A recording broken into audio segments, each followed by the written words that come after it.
Hello guys, দেখতে পাচ্ছ দেখো এখানে আমার বরমশাই মাংস কাটছে। এটা হচ্ছে আমাদের বাড়ি দেশি মুরগা। তো তারপরে দেখো সব ধোয়াটা গেছে। তারপর কড়াইতে তেল দিয়ে দিলাম। তেমন তেল দিয়ে আলু, মাংসতে আমি আলু দিতে ভীষণ ভালোবাসি এবং খেতেও ভালোবাসি। আলু আমার লাগবেই, যে মাংস আমি রান্না করি না কেন আমার খুবই ভালো লাগে খেতে, তার জন্য আমি একটু বেশি করে দিয়ে দিয়েছি। তারপর লবণ একটু হলুদ পরিমাণ মতো দিয়ে আমি আগে আলুটাকে ভেজে নিব লাল লাল করে। দেখো আমার আলুটাকে লাল লাল ভাজা হয়ে গেছে, আমি এখন উঠিয়ে নিচ্ছি।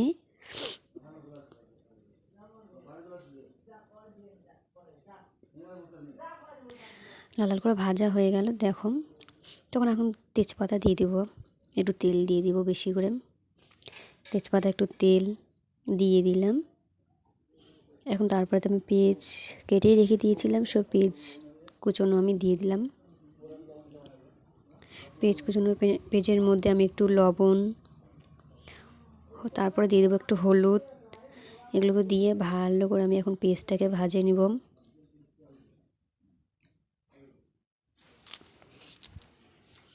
ভালো ভালো করে ভাজা ভাজা হয়ে গেলে এর মধ্যে মশলাগুলো আমি এখন দিয়ে দিব। এর মধ্যে হচ্ছে আদা, জিরা, লঙ্কা সব বাটা আছে, একসাথে মিক্সড করা। তো বাটাগুলো ভালো করে মশলা ভাজা হয়ে গেলেই যেখানে মাংস, দেশি মুরগি, আমাদের বাড়িরই মুরগি এগুলো হয়। তো আজকে একটু শখ করে রান্না, একটু খাওয়া দেশি মুরগি ইচ্ছে হলো খাওয়ার। তো এখানে মাংসগুলো আমি এখানে দিয়ে দিয়েছি। ভালো করে সেদ্ধর জন্য একটু জল দিয়ে দিয়েছি।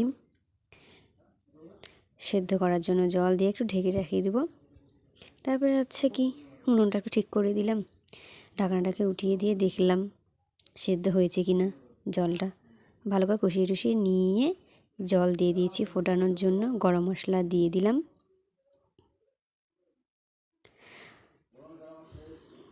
এতে আমার মাংসটা প্রায় হওয়ার মধ্যে, মাংসটা হয়ে গেছে, নামিয়ে নিয়েছি দেখো।